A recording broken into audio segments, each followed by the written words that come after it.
నమస్తే, welcome to HMD digital. Toll tax అసలు ఎందుకు వసూలు చేస్తారో మీకు తెలుసా? జాతీయ రాష్ట్ర రహదారులు, వంతెనలు, సొరంగాల నిర్వహణ కోసం టోల్ వసూలు చేసి ఉపయోగిస్తారు. అంతేకాకుండా రోడ్డు, హైవేల నిర్వహణ, మరమ్మతుల కోసం కూడా ఈ డబ్బును ఉపయోగిస్తారు. అయితే జాతీయ రహదారుల చట్టం ప్రకారం కొంతమంది టోల్ ట్యాక్స్ చెల్లించాల్సిన అవసరం లేదు. ఎందుకంటే వారు సాధారణ ప్రజల కంటే ముఖ్యమైన వాళ్ళెవరో ఇప్పుడు తెలుసుకుందాం. ఎన్హెచ్ఏఐ టోల్ ట్యాక్స్ వసూలు గురించి కొన్ని నియమాలు, మినహాయింపులు విడుదల చేసింది.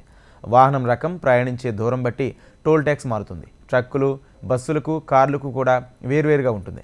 టోల్గేట్కి 20 కిలోమీటర్ల రేడియస్లో నివసించే వాహనదారులకు లోకల్ పాస్ ఇస్తారు. దీన్ని నెల రీఛార్జ్ చేసుకోవాలి. టోల్ ప్లాజాకి దగ్గరగా నివసించే వారు తరచూ దాన్ని దాటు తిరగాల్సి వస్తుంది. అయితే వాళ్ళు ప్రతిసారి టోల్ కట్టడం వల్ల ఆర్థికంగా నష్టపోతారు. అందువల్ల ప్రతిసారి టోల్ కట్టకుండా మంత్లీ పాస్ ఇస్తారు. అలాగే ఏ వాహనమైనా రోడ్డుపై ఎంత దూరం ప్రయాణిస్తే అంత దూరానికి టోల్ వసూలు చేసేలా కేంద్ర ప్రభుత్వం ఎన్హెచ్ఏఐ ప్లాన్ చేస్తుంది. జీపీఎస్, ఇంటర్నెట్ సౌకర్యాలను ఉపయోగించి ఈ సిస్టమ్ని డెవలప్ చేయాలని ప్రయత్నిస్తున్నారు.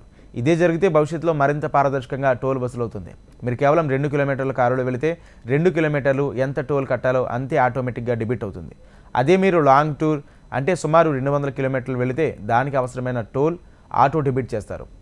ఇక ఫాస్ట్యాగ్ వచ్చిన తర్వాత టోల్ వసూల్లో ట్రాన్స్పరెన్సీ పెరిగింది.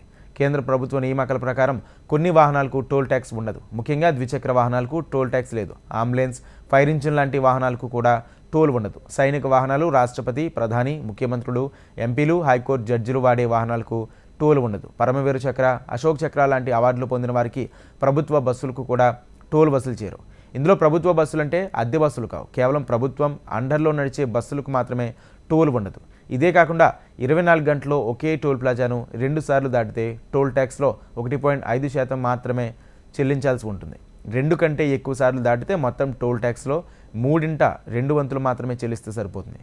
రెగ్యులర్గా హైవేపై సొంత వాహనాల్లో ట్రావెల్ చేసే వారికి మంత్లీ పాస్ ఫెసిలిటీ కూడా ఉంటుంది. మీ అవసరాన్ని బట్టి తీసుకోవచ్చు. మీరు కనుక ఈ కేటగిరీ వాహనాల్లో ఉంటే ఫ్రీ టోల్ సదుపాయాన్ని ఉపయోగించుకోండి.